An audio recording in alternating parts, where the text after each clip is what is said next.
Mais ce procès ne fonctionne pas dans le vide. Il s'inscrit dans une stratégie plus large, une offensive informationnelle, qui tente depuis des années de substituer à la réalité une image déformée de l'opposition démocratique.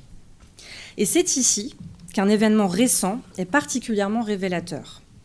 L'effondrement partiel de la propagande numérique du régime liée à une fonctionnalité technique de X, anciennement Twitter, qui affiche la localisation des comptes.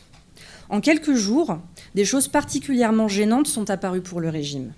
De nombreux comptes qui se présentaient comme basés à l'étranger, parfois se revendiquant monarchistes, parfois se disant opposés à l'OMPI, parfois jouant le rôle de dissidents, d'ex-membres, de critiques internes, se sont révélés localisés en Iran. Et souvent sans VPN, alors même que l'accès à X est censé être bloqué pour les citoyens ordinaires.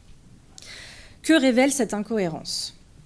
L'existence d'un écosystème coordonné, nourri par des privilèges d'accès, des dérogations et une main-d'œuvre numérique organisée, une cyberarmée qui amplifie les accusations officielles contre l'OMPI et le CNRI, tout en fabriquant des oppositions de substitution.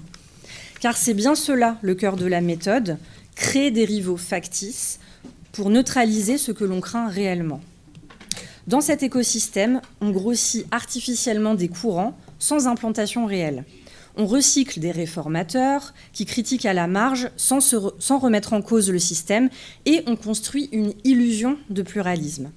Le but ici est d'épuiser la société, de semer le doute, de fragmenter.